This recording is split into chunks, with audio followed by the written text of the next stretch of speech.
right. Hello, everyone. Thank you for joining us. I'm Dr. Brandon VanderWel. This is the Eviva Weight Loss Treatment Options Seminar. And today we're going to talk about all the different options that are available to people that are struggling with their weight. And that is a lot of people. So 40% of the population of the United States, in fact. So who are we? This is our practice, Eviva. We've been leaders in bariatric surgery and innovators there for almost 20 years now. First in the Pacific Northwest to do a laparoscopic sleeve, first in the world to do an outpatient laparoscopic sleeve and an outpatient gastric bypass.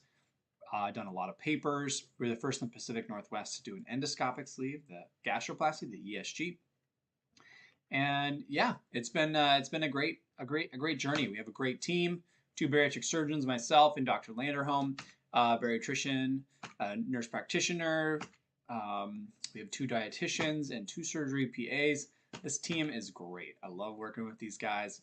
They are they really care. They're experts in their field, and they love helping you. And that's why we come to work every day, and that's why we love the job that we have. We get together on a regular basis, discuss all the things that are going on, how we can make things better. If people are struggling, what are some different ideas of how we can help them?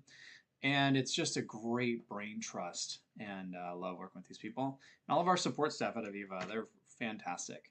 Saw a bunch of patients today, and they were all just had great things to say about the staff that they've interacted with. So let's take a look at obesity from a 30,000-foot view. Why is it so hard to lose weight? And when you step back and take a look at it, our bodies are really not made to live in the 21st century. Your genetics don't believe that comfort and abundance is a thing that you're experiencing. It is built to survive hardship and scarcity. You think about even just 100 years ago, and that's nothing in the terms of biology. 100 years ago, your living conditions were very hard. They were small, they were not climate controlled. Your jobs, all the work that we did was a lot more intense, labor intensive. It was difficult. It was, out in the elements. It was hard. It was long. Transportation was very difficult and very uncomfortable. You couldn't go very fast. You were, still subject a lot to the elements. It took a lot more calories than it does now. Now our cars practically drive themselves. You're spending like 10 calories while you're going even long distances in some of these cases. And the food that we eat is totally different as well. The way we get our food, the way we store our food, the way that we make our food is just completely different. You just think about now, if you want to eat some pasta, you just go to grab a big box and make it. Before you'd have to like ground the flour, press the dough, cut it up. Like the process of getting food, storing food is completely different. All of these things are a setup to go in the direction of making it more difficult to manage your weight. Our bodies really don't think you're going to survive the winter, and they want to save and conserve as much energy as possible because life is hard. And we got a lot of problems in the 21st century still, but refrigerators in Costco and sedentary lives with climate-controlled houses and jobs and cars that drive themselves have made it much, much more difficult to manage our weight. I break obesity into 6 things. It's the way I approach obesity. Mindset, diet, exercise, psychology, support on this hand, biology on this one. And biology is king. If your biology is struggling with obesity, it doesn't matter what you do on this hand, you are fighting this uphill battle against your body. These tools we're going to talk about, these are tools to help us with this. We all work on this stuff too. All of us have a room for improvement here. But we're going to talk about tools that really help with the biology piece to really change that uphill battle into a downhill battle. So you start working with your body as opposed to against your body. So many of you have heard and have been told that you just need to eat less and exercise more. You need to try harder. Remember the show The Biggest Loser, where they put people through that really struggle with their weight. They put them through, intense exercise and very strict diets. Lost a bunch of weight on a TV show. Most of those people gain their weight back, and most of those people go on to do surgery. Done surgery on some of them. And this is the mantra that it is really only works for about 5% of people, unfortunately. So with that being the case, what are the other tools we need to do? Because effective, like saying eat less and exercise more, is not an effective public health intervention. We need to do something else in the 21st century. Diet and exercise, like we just talked about. Sufficient weight loss is, generally not very good. On average, is 5%, and then 5% of those people are getting, significant weight loss and are able to maintain it. But the durability is very difficult. It's for most people that are turning into this have experienced the weight yo-yo. You lose some weight, you gain it back, you gain back more, and you just keep going on this cycle for years, decades, and it's really, really frustrating. It's really difficult because you're fighting that biology. Complications aren't not a lot of complications, just frustrating and disappointing. So let's talk about, next thing we're going to talk about is medications. So this has been a really exciting field in the last several years. I'm going to break it up into kind of traditional tablet form medications and injectable medications like the GLP-1s, like semaglutide, ozempic, mounjaro. So the non-injectable medications, so this is like phentermine, naltrexone, Wellbutrin. There's a bunch of other things that we use for weight loss. Their weight loss is about 5 to 10% on average, which is not bad, not terrible. Durability is okay, generally as long as people, if they come off of those medications, it does get harder to maintain it because that's a tool that only works as well as long as you're taking it. You can build in some healthy routines on this hand that really sets you up for success for long term. But that biology piece, when it's taken away, the medication is taken away, it is more challenging. There can be medication side effects. That can be anything from like hypertension or tachycardia or anxiety or sleeplessness to, not feeling good, any number of things that can happen when you take some of these medications. They are mild side effects are common, but it's not like everyone's getting it or has to stop it. But we do watch it carefully. That's why these are medications that we have very close follow-up on initially, just to make sure that you're tolerating well. Weight loss is okay, like we talked about, and it's slow. It's on the slower side, which is okay. Sometimes helps it be more sustainable for some people. So let's talk about kind of the newest kid on the block, probably the most exciting thing that's happened in bariatrics in a while. And that is the GLP-1 receptor agonist drugs. So these are the injectable drugs. I'm sure your social media feeds are blowing up with this. They've been pushed hard the last couple of years. This is semaglutide, which is the generic name. Brand names are like Ozempic and Wegovy, and mounjaro is a little bit different version of this, which is GLP-1 plus GIP.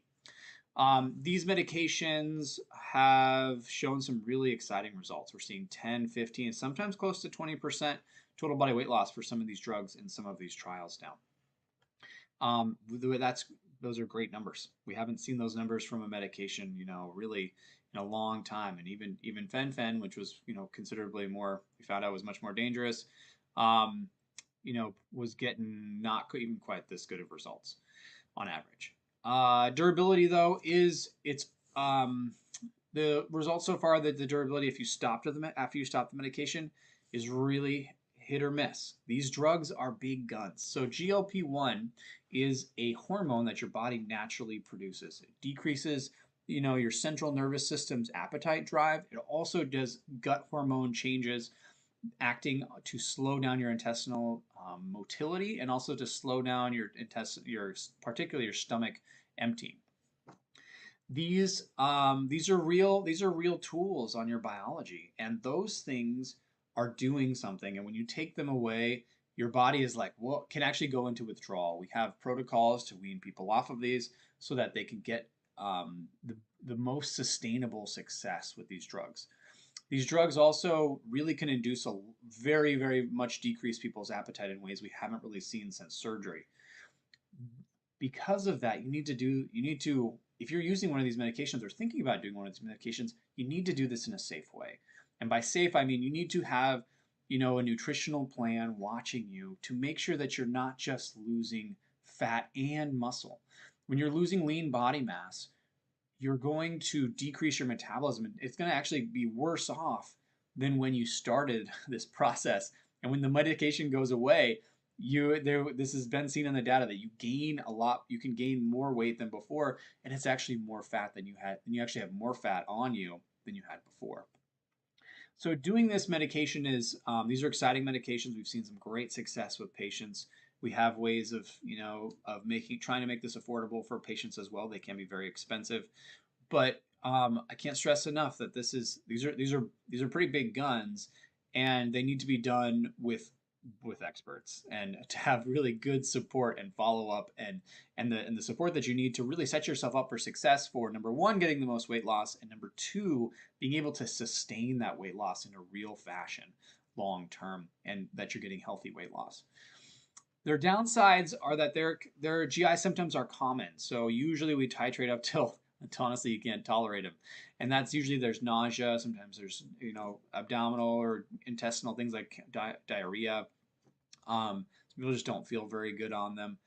Some people describe it as morning sickness, and that's generally dose dependent.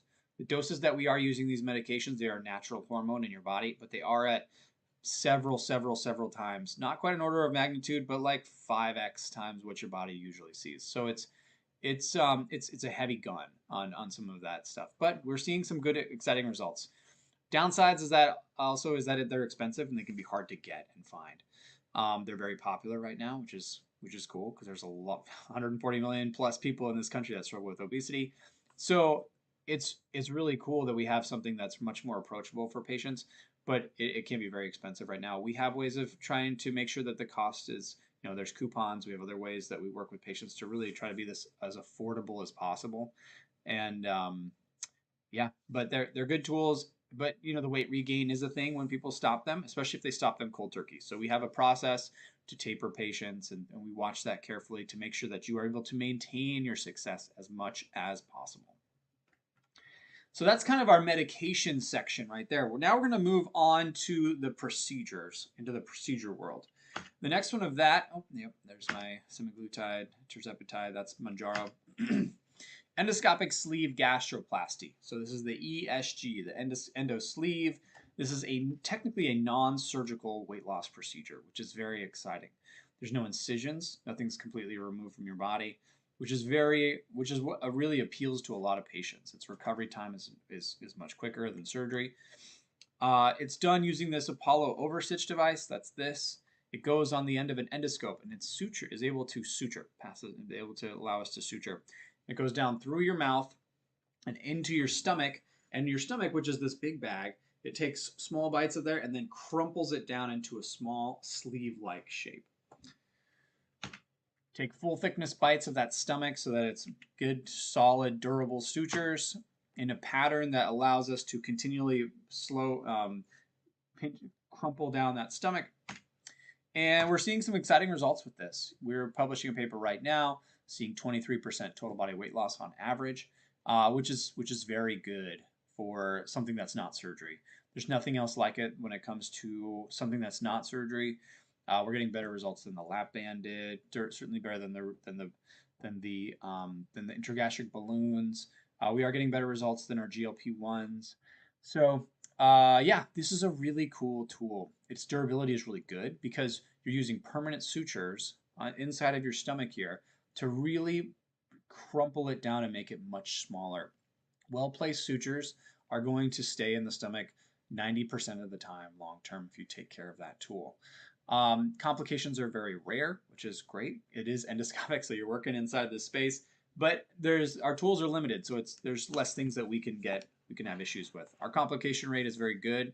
It's less than 1%, it's 0.7%. And the complications that we've all had have all been very mild. Like one patient's needed to have a little, it had a cramp, had to get dilated, and a couple of blood clots that are manageable with some medication if needed at all. So these are exciting tools. These have been really cool. The downside, I'd say, is that it's self-pay right now. It's not covered by insurance, so it can be a little bit less affordable for some patients, but this is still considerably cheaper than a bathroom remodel. Limited long-term data. So we have one 3-year paper from a practice that has 3,000 patients in it that shows durable results. One 5-year paper that shows durable results. We have been doing ESGs for over 3 years with hundreds of patients, and we're seeing some good durable results as well. But it's not like we have 10 years of data like we do with the other surgeries. The recovery time is about 4 to 7 days. I usually tell people this is like having a stomach ache for about 2 to 4 days is what it's kind of like. And you just feel like, whoa, I don't feel that good. It's not, most people don't describe it as like pain, like, oh, I'm sore right here. It's like, bleh, I'm just kind of like, my stomach got tightened up because that's what happened. And then one morning you wake up and you're like, oh, yeah, I feel way better now. So that's cool. Yeah, and then we have very, very clear description of what we want you to do from a portion size standpoint, from a calorie standpoint, from protein, carbs, and we build a whole nutrition plan for you after these procedures. I think the follow up on this procedure, particularly as well as the surgeries and the GLP-1s, like I said before, is very important for getting the most out of this tool to get the best success, and also to set yourself up for maintaining that success long term. So now we're going to go into actual surgery. So this is laparoscopic bariatric surgery, which is using incisions and a camera, and that we're able to see on a screen, and small instruments that are about this big. Got this guy right here.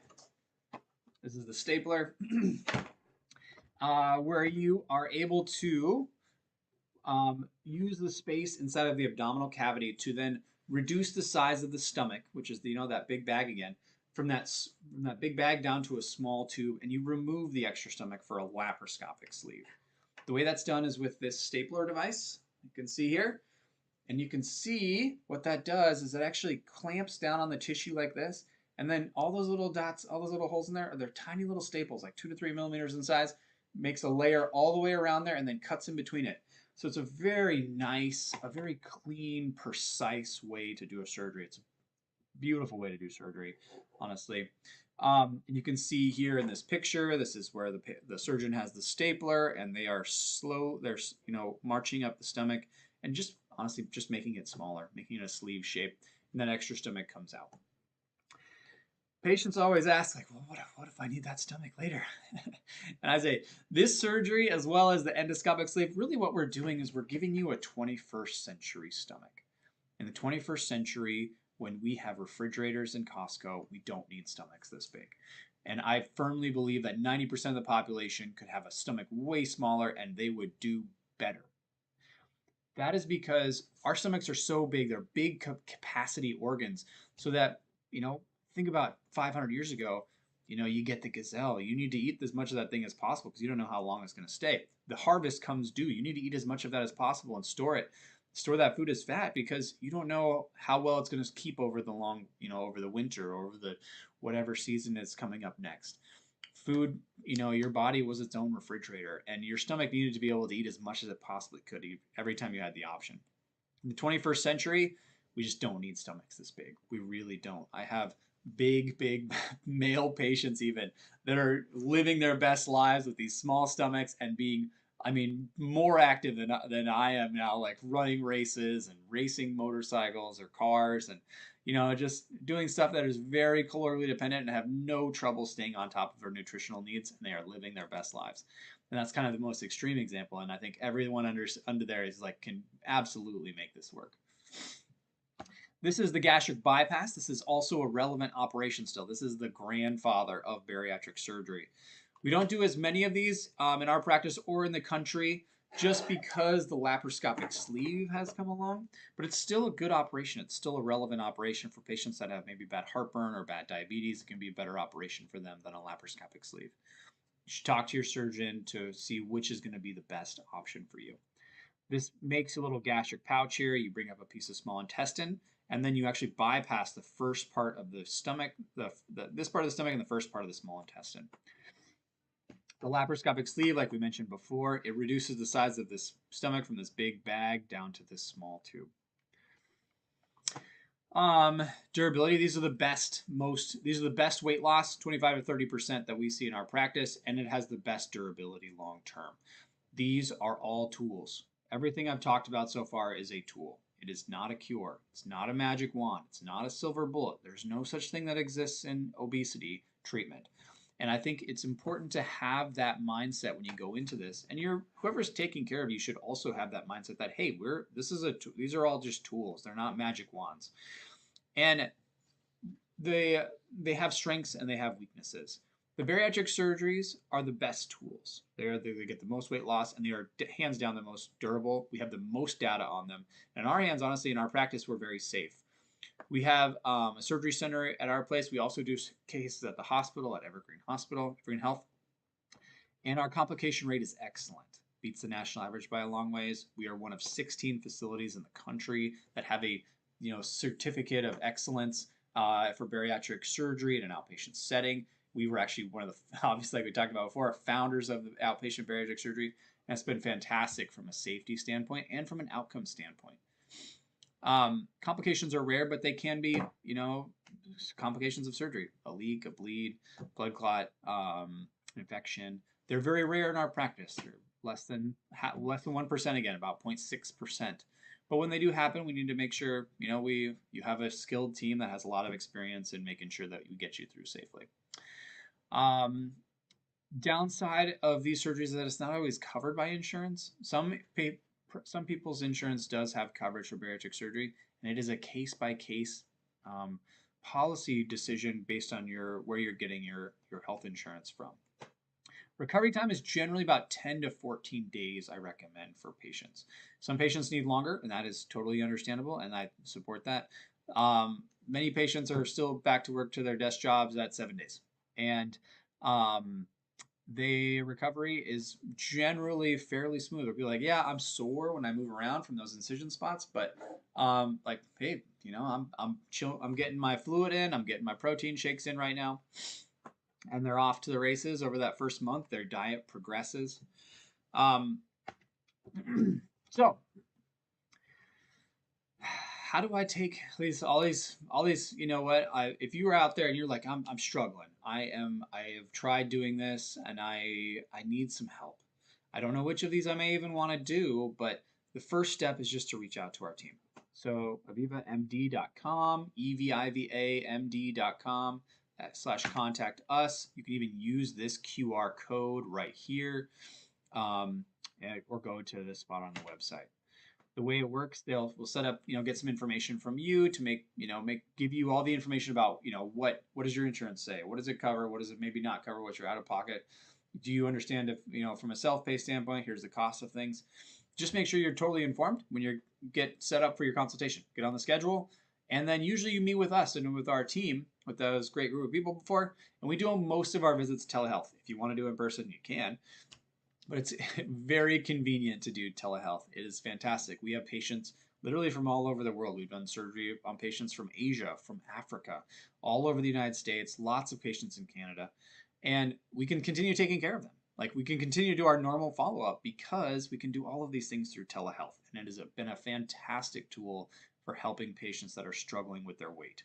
Because so much of it is working on all the pieces on this hand, right, to set you up for success, so that we're using that tool to the best of our ability so that it's going to get you the most success we can.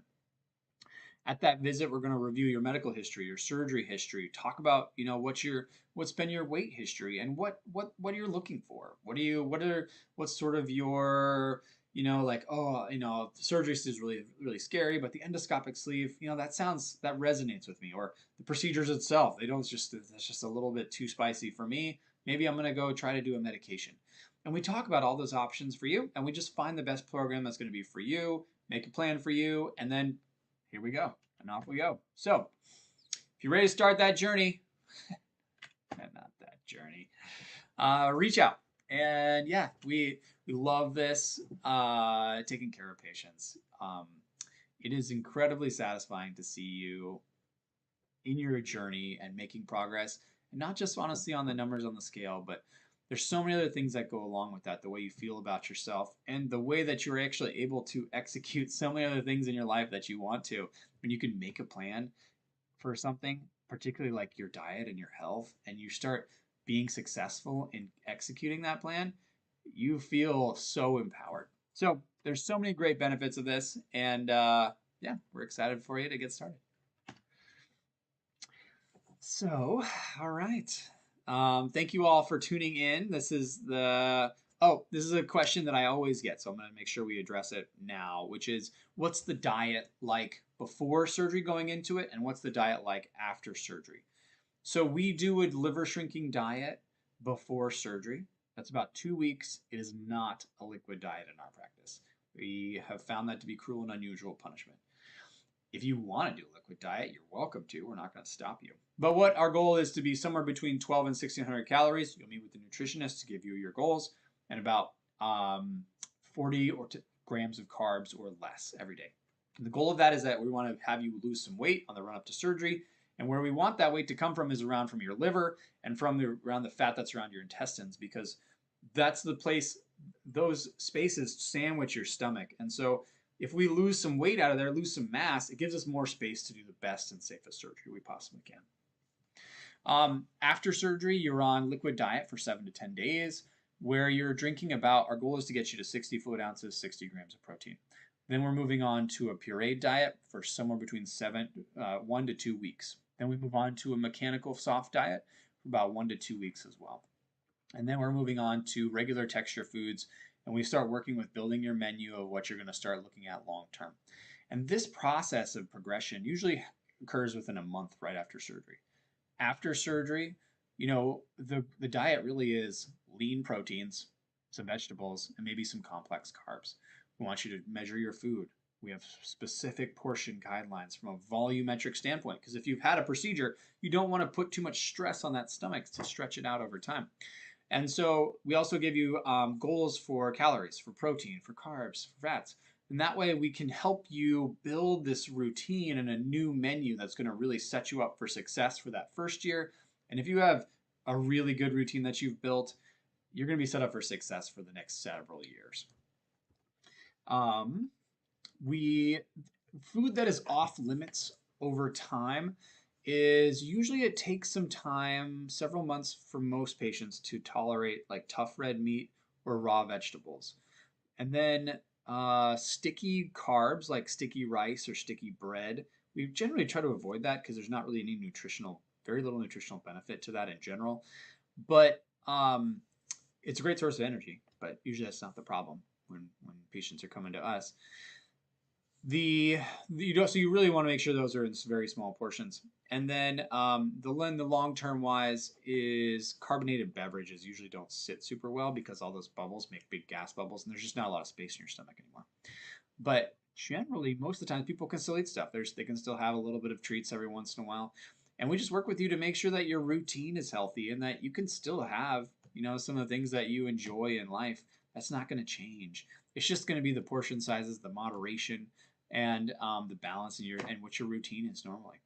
And what's interesting about these tools, particularly these last three, the medications, the endoscopic sleeve, the laparoscopic bariatric surgeries, is that you can try to set up that diet ahead of time.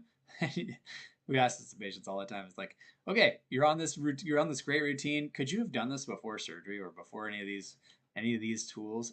And it's just like, no.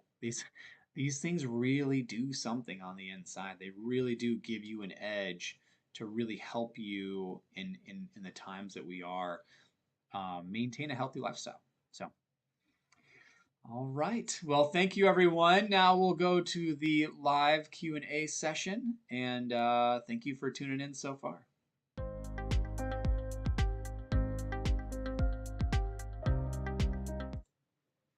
All right. Hello, everyone. It's Dr. VanderWel here. Thanks for tuning into the live stream, question and answer. We've had a number of questions come in on the text line. So if you have any questions more, you're welcome to text them in. Also, you can do the YouTube chat, and that we'll be able to get our questions there too. So thank you again for tuning in. So one of the ones that we got, this one, Samantha, was, is weight loss surgery the easy way out? Great question. This is the one thing that I think that, if you haven't, you've probably heard a lot of feedback from, weight loss surgery is the easy way, it's cheating, it's the easy button. Surgery is a tool, like we said. It is a good tool, a really good tool. And I don't think any of us should be ashamed about using the best tool to do a job. Most of us drive cars. We don't walk and bicycle and ride horses everywhere. Surgery is the best tool for helping you lose weight and helping with a lot of the medical issues that can come along with obesity. It's a tool. It's not a cure. It's not a magic wand. You still got to put the work in. You still got to work on your relationship with food. You still got to work on your routine. You still got to work with a bunch of the things that are in place in your life right now that are going to keep you from long-term success. And honestly, what's really cool about surgery is that it biologically just means that you're just working downhill now. We're working with your body as opposed to against your body, and it makes all of us have changes in our lives that we need to make, and things that in our lives that could improve. And there's a lot of reasons for why that's really hard for us to make changes. But when you are, particularly when it's related to food and when it's related to hunger, those are very primal instincts that are very protected by your body. And in the 21st century, it's just normal to need some help to improve these things. So surgery is a great tool for weight loss, and it's not the easy way out. People will say that after they get it. They're like, it's not the easy button. There's still a lot of work to be done. There's still a lot of things you can work on. It just makes it possible. So if you're out there and you're feeling, man, I know what I need to do. I just am just so stuck. I just don't feel like it'll ever happen. Reach out. I've had so many patients that have been helped by surgery, and that has just been a life-changing therapy for them. So, another question that came in was, I'm worried about the effects of removing most of my stomach. This is another very common question. So what's the downside of removing most of my stomach? Isn't it in there for a reason? Yes, it is. Good question.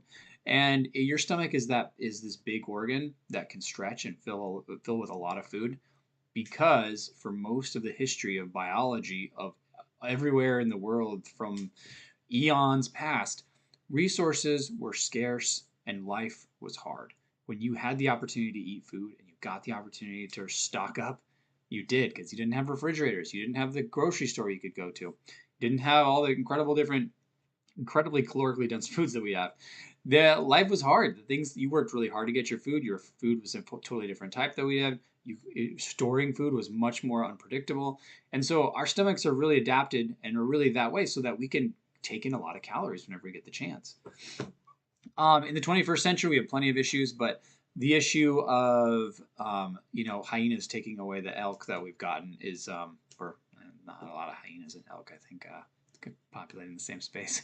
But the wolves getting your elk, or your gazelle getting taken by the hyenas. The chances of that happening in the 21st century are just really low. So we have that extra amount of stomach on there is completely superfluous. We have patients, and I really believe that. I think 90% of the population, this is unfounded, of course, there's no study on this, but we've seen patients do so well with smaller stomachs, so well, and it's just having a different style of eating and a different rhythm to some of the relationship with food. But people say, oh man, I would just never trade any of that for the world, and this feels so good, and this is a really great place, like really great progress to make.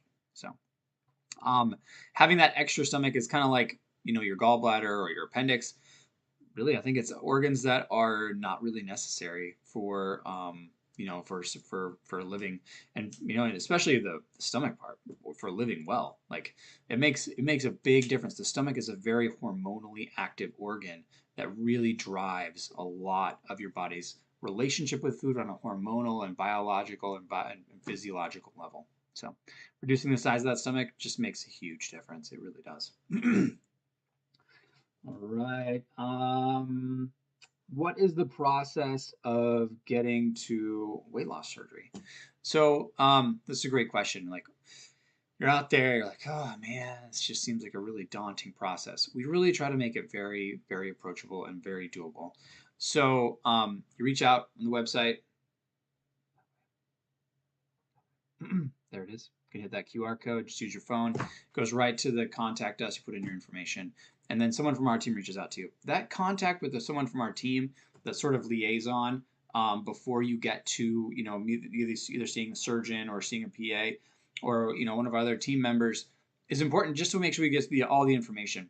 The part that's tricky about this journey is insurance coverage for weight loss surgery can be very variable. Even inside certain plans, your employer generally has to have selected a plan that even covers weight loss surgery in most states in this area. So it's a nuanced approach, honestly, to making sure that you have insurance benefits. We have a lot of patients that don't have insurance benefits and self-pay. This is cheaper than a bathroom model. Cheaper than a bathroom remodel, and it changes your life. So it's a good investment, but it's still a decent amount of money. And knowing how much money it is, and knowing how much where your options are, using your HSA, potentially getting something like a care credit or something like that, is really important to kind of know what all those resources are. You just want to know what you're getting, before you get in. But yeah, our goal is to make sure we get people educated and feel really comfortable with what the process looks like, and the feasibility of what what insurance will do, what it won't do. We can do checks on how much your deductible is, things like that, or that's the deductible that's left. Once you have, you get on the schedule with either myself or another surgeon or one of our PAs, and then we just meet you. And honestly, I always start my visits pretty close to the same way, which is really just congratulating you on just reaching out and being at the visit. It's really hard to struggle with your weight, and obesity is really hard, and it's really hard to get help. And it's really cool that you just pull the trigger and take that step, that big step, and kind of cross that line in the sand of hey, I'm ready to do something. I'm ready to live better. We just learned about you. You learn about us. We get your whole medical history, kind of get your weight history, things you've tried, things you haven't tried, what's going to help you be the most successful. You learn about what we do, what we've done, the surgery options. That part's not really, honestly, it's about 30 seconds about who we are, unless you want to know more.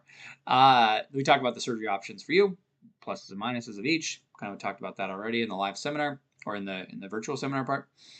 And then we say, hey, okay, thoughts, questions, and you just get a chance to think about things, to ask questions about stuff. And we just try to make things as approachable as possible, so that you're feeling like you got the skills or the knowledge that you need, and the resources to make the best decision for you. And sometimes people aren't even ready. I don't even know what I want. I don't know if I want to move forward at all. And that's okay. That's fine. The most important thing is that you kind of start getting familiar with your options. You start getting familiar what is going to be feasible for you, or what's not feasible, or what's what you're comfortable with, or what you're not comfortable with. So, we've been doing this for a long time. All of us that work here love taking care of patients that struggle with obesity, and we love to see us, your life changed, and to live better, and to have a more fulfilling and healthy life. So it's just finding out what that's going to look like for you, and what the best tool is going to be for you. If you're like, hey, I know you did surgery on so and so that I knew, and I know what I want, and I want this surgery. It's like, okay, here are the things we need. Usually it's at least labs, usually a psych assessment, and then maybe there's other things, like maybe do an endoscopy because you have some heartburn, or maybe we need to do a sleep study because you have some sleep risks. And it's just putting together a very reasonable plan of things that we need to do. We don't try to run a lot of extra tests. We don't try to run any tests that aren't really going to change our management in a meaningful way. So once all those tests are done, and if you have any insurance, like kind of hoops you have to jump through, like sometimes patients have insurances that have a supervised diet, that have like 3-month supervised diet. We have to meet with someone for 3 months, or maybe 6 months. Sometimes it's a 12-visit diet. Any number of things out there. We just figure out what it is. We play the game. Let's do it. And it's nice because we can use them that time to help you, get the skills that are going to help you be successful with this tool of weight loss surgery. We work on that stuff. You're working through that. Then we have a nutrition visit ahead of time to kind of lay some groundwork, and a nutrition visit to lay, kind of the education for what you're going to look like after surgery. You meet the surgeon again before surgery, ask any questions. We go over nuts and bolts about how to get the surgery through there smoothly. There's some videos about that even on our YouTube channel. And we're adding more stuff to that all the time. Then the day of surgery, usually you come either to the hospital at Evergreen in Clerkland, or you come to our surgery center in Shoreline, where we'll do the operation. You meet the team. We go over any last questions. I give you a little sticker. We made some cool mission patches. Check these guys out. Shout out to Michelle, our scrub tech, who helped me with these. Yeah. So you get one of these bad boys, our little mission patch sticker, and meet the rest of the team. We do surgery. Surgery usually takes about an hour to 2 hours, depending on which kind of surgery we're doing. and then you recover for a few hours, and you may go home, you may stay at the hospital for a night, depending on you. Most of our patients end up actually going home the same day. You get my cell phone. Then after that launches the whole lot of aftercare. You kind of get sick of us, but it's important because this is a tool, and we want to prepare you to get the most out of that tool, so that you do well initially in that first year, 2 years, and that you're set up for success for all the years to come. So, and maintaining that tool. All right, great question there. Yeah, we try to make that process really as unintimidating as possible. So, all right, Nermeen, I'm so excited for my surgery mid-December. Awesome, everyone has been amazing. Well, thank you, Nermeen. Yeah, we're excited for you too. And our goal here is that everyone is like, our goal is to treat people the way that we would want to be treated. We want to have an experience. We want to set up an experience for the patients so that it's an experience that we would want. We want to do the absolute best and be empowered to do the best that we can. And that's what all of our goal is. And I'm really proud of the team that we work with here. And they do a really good job. And I have no qualms at all about suggesting them to anyone, because, they really care, and they really want to be nice to people, and they really want people to do well. So, all right, Nermeen, we're excited for you. Another question that came in: does Eviva offer anything more for their medical weight loss program? Oh yeah, great question. So, I think medical weight loss programs have been popping up like daisies, especially with the popularity of the GLP-1 drugs. So like mounjaro, semaglutide, which is like Ozempic and Wegovy. You can't open your social media feed without getting barraged by some sort of advertisement for one of these injectable medications, particularly in clinics that's kind of what they prioritize in. It's great that people are getting really educated more about obesity.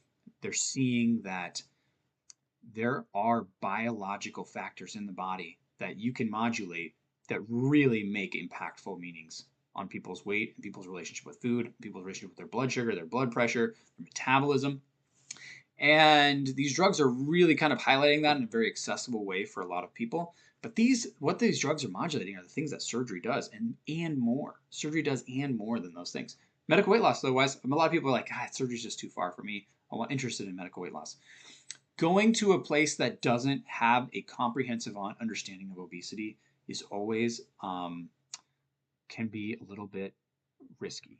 Going to a place that doesn't offer comprehensive and really a lot of follow-up accessibility with something as powerful as a GLP-1 drug. The GLP-1s are, for some people, they have been fantastic. They're getting surgical weight loss results. That's obviously not everyone. The average for GLP-1 is not anywhere close to what we see with an average for surgical weight loss. But that bell curve is real for some people that are just crushing it out there. The danger with these medications is that, and with weight loss in general, significant weight loss in general, is that if you don't do it in a healthy way, you're not just losing fat, you're also losing lean body mass. When you lose lean body mass, you're just you're hurting yourself from a metabolic standpoint. And these drugs actually have really accelerated a lot of the lean body mass loss in addition to fat loss. And particularly for a lot of people, when they have to either come off the medication or, when the medication kind of stalls out, they actually have less lean body mass than they did before, significantly less. And then when they gain back fat, they just have more fat percentage than they did before. What we do with our medical weight loss is apply a lot of the surgical weight loss principles to our medical weight loss program as well. So really emphasizing the importance of what your diet is, what your diet composition is, how you're tracking your food and measuring your food. Because, I saw like it was a joke online, but people were talking about how they were losing all this weight with Ozempic, and they were eating like half a bag of Doritos or half a bag of Cheetos or something like that. And that was their key to weight loss. And that happens. That's not even, that was sort of a joke, but that is real life for a lot of these things. And that is not a setup for long-term health. You will lose weight, but you will lose weight in a bad way as well as fat.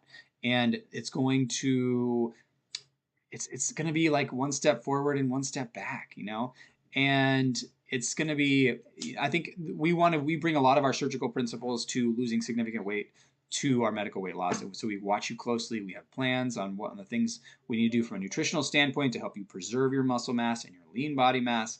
And Yeah, we're familiar. We're very comfortable with fast and aggressive weight loss that can be seen with some of these drugs. So, it's a very, very natural thing for, a program like a bariatric surgery program to do these. And I would actually really encourage people to go to someone that has aggressive, close follow-ups for these drugs so that you get the most out of it and you do it in the healthiest way. So, great question. Thank you. That was Amber. Yes. All right. So last one here that I have, unless someone sends something else in here. Let's see here. No, actually, that was my last one. So, all right. Some great questions. We've got some people that are out there watching that are excited for surgery too. So we're excited for you as well. And yeah, at Eviva, we're excited to be here for you and help you with wherever you're at. But otherwise, hopefully this was helpful. Please check out our website for more resources and check it out for the next scheduled virtual seminar too. This is going to be Dr. Tan's first show at doing virtual seminars. She's our newest surgeon, and we're doing a podcast this week as well, introducing her, and it's exciting. She's going to be, I think you guys will be all really excited to meet her as well. So please tune in and keep an eye on what the schedule shows like, and we're here for you. So have a great day, everyone.